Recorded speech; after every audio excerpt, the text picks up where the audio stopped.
and in embracing dialogue between the wisdom of science and the wisdom of revelation. The wisdom of mystics, which has always been rejected and is just now proving itself to have been hundreds of years ahead of its time.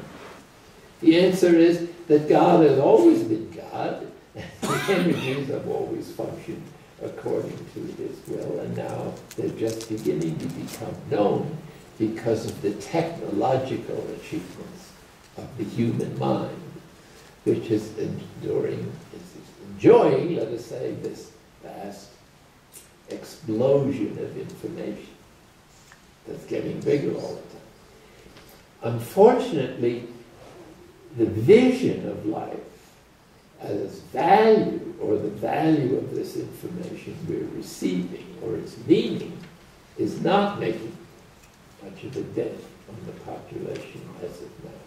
And it won't until the religions of the world take this new science seriously and rethink and re-articulate the mystical wisdom with the facts of science. So these two things have to go together now. And we're not doing too well, but His Holiness, the Dalai Lama, is a marvelous witness to the compassion, forgiveness. These are Christian virtues, obviously, but he thinks they belong to human nature, and that you could build a common ethic in a world in which the religious ethics will never agree, in particular. Each one has its own idea, and that's part of their belief system. So his idea is that we accept the human gift that is human nature that is innately capable of compassion and forgiveness and collaboration and so on. And begin to practice this and let each society, culture, add to this the particulars of their system without denigrating or being disturbed by the differences of other religion, as has been the tragic case in the past. Perhaps no society more than religion has done more violence. And when this comes from people who are professing non-violence, it's a very sad situation. It's a wonder we're still here. So, along with the fragility of human nature goes this affirmation of human nature itself. It's a new idea for some theological circles, especially some of the Protestant denominations at the time of the Reformation, who said that human nature is basically evil. Oddly enough, someone asked me the question when I was on the platform with His Holiness there. Are people basically bad or good, in your opinion? Yeah. I wasn't expecting this question because we were in an interspiritual or interreligious dialogue, and that was a particular Protestant concern. It was asked by the moderator who happened to be a Presbyterian pastor. Well, anyway, since I had to answer, I said, well, I understand the Bible says God thought everything was good, especially humans who were very good. And I added, I think it's getting better. And I said that, not as a joke, but because I really think that we're in an evolutionary process that puts us at the crossroads between previous ancestry as animals and our destiny as divinely human beings that God introduced when mankind reached a certain level of rational consciousness and could reflect on himself and herself and could appreciate abstract ideas and concepts, and be grateful, and evaluate the good things of creation, and enjoy them. It certainly is a mistake to think that God created us on this planet to be unhappy. He created us with a certain freedom of choice, but that's not what freedom really is. The freedom of choice is limited to various objects. You can choose this and not that. But freedom that is perhaps one of the chief aspects of God, is totally free to do anything, anytime, anywhere. Freedom is where we're going.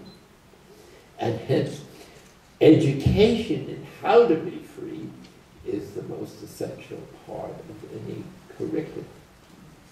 And freedom, as God's gift, is another path towards becoming divine yourself. And there are many paths. Religion isn't the only path to God. It happens to be very useful because of the situation we were in at the early part of our ancestry.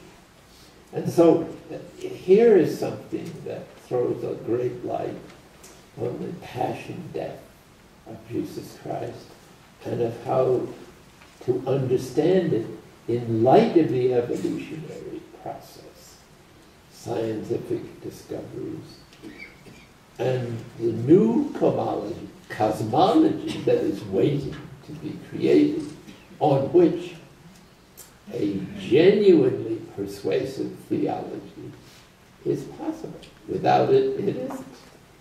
And so this is a tremendous challenge of our time. And over a certain age, we don't want to change. We'd rather be wrong than have to change.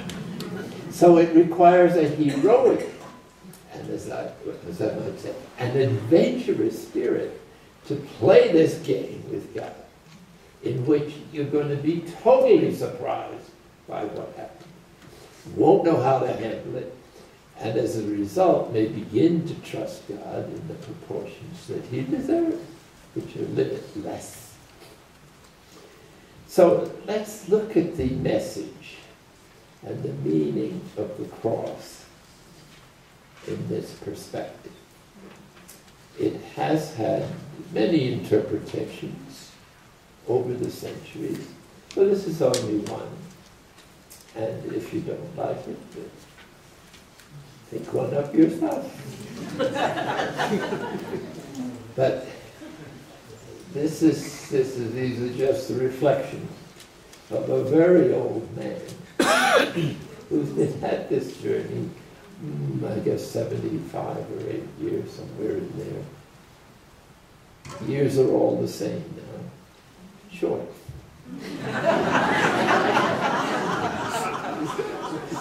I'm so grateful for an old age because I'm a slow learner.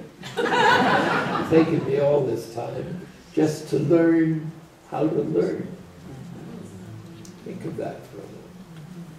If in an education you could learn how to learn, it would be the greatest education ever offered in any university. At least that's my experience. And I've just learned how to learn in the last couple of years. I don't want you to be discouraged. I'm a slow learner, don't take me in. But what science is saying now, and this is one of the primary discoveries that has a very wide support in the scientific community, which is rare, and that is that this creation we're in is evolutionary, and that it started from a trillionth of a millimeter, I guess, of energy. And everything, absolutely everything, has come out of that source, so it must have been powerful. Well, it took millions of years for the stuff to cool down enough to begin to clarifies, just clouds of immense heat, energy, smoke, or whatever was possible, and very few elements. The way elements come into effect is by the death and resurrection, you might say, of the galaxies or stars. So when the star dies, the supernova spews out all the energy that's left at terrific heat, and then it can create new elements. And this is how the elements necessary for life gradually took their place in the cosmos. Over billions of years, 13.7 is the date they're giving for the moment. Where were you 13? I think this cosmology is wonderful. Yeah. I think it's going to help people to get off their high horses. Not worrying about their statues and so on for the next generation. We couldn't be less significant. The planet is in the middle of nowhere. It's so delicately balanced that any change in a degree or two of this or that, the whole thing becomes unviable. And it's been through several cycles like this, and maybe we're about to go through another one. It's nice knowing you. But don't feel sad, because if we're liquidated, we can give our ashes to the universe to be used for other things that might be better or more useful. Who knows? So we're belong to this thing. That's the insight that His Holiness thinks is deeper than any particular ethical principle. Leave that to the particular cultures. But all humanity realizes their independence, their interdependence. And this is what the mystics have always taught with great vigor. Nobody understanding them, of course. Science comes along in a completely irreligious culture and discovers the truth that everything is coming from one source. And it's evolving. So as the billions of years occurred and the clouds of energy cooled, then different elements came into place. And all the energies we see in the universe now are the greatest fireworks that we could imagine. And our galaxy eventually is supposed to collide with the one that's next door, I forget. Aqueduct or something. I'm glad I'm not going to be around for that set of fireworks, but anyway. So when evolution reached a certain stage of galaxies and planets, then the necessary elements for life began to appear in one of these, or many of these, deaths of a star, very thoroughly cataloged now. A star dies in certain stages. It's the same death and resurrection sort of scenario that we find in all of life too. Everything dies, everything is born again. Everything remains, the conservation of energy in this planet. So these are the kind of cosmological changes we could well make in our thinking. You will not find it in the Bible.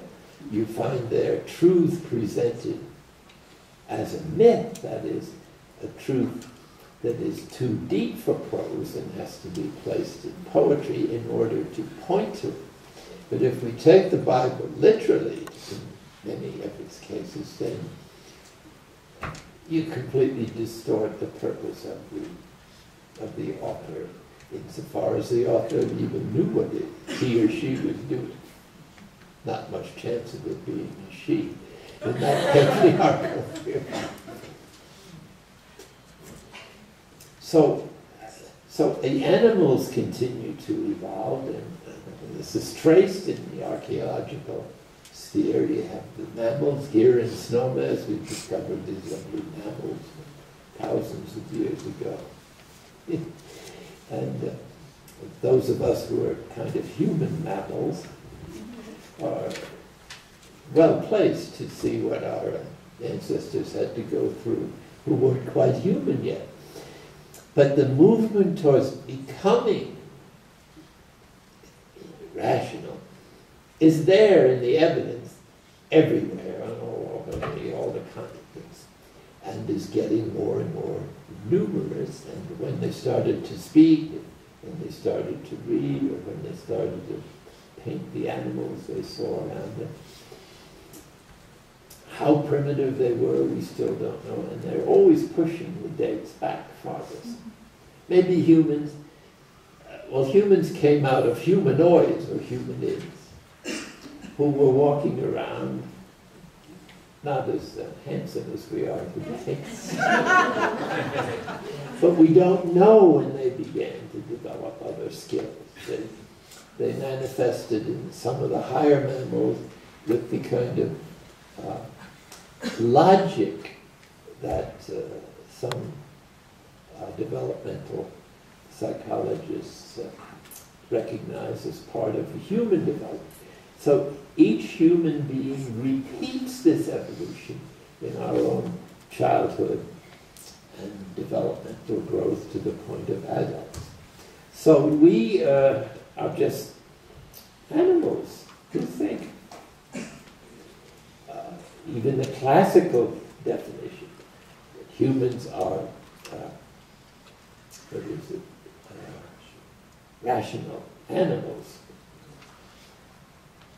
Rational is only an adjective. The real noun is animal. So please don't think I'm being disrespectful. We're just a bunch of animals. Still.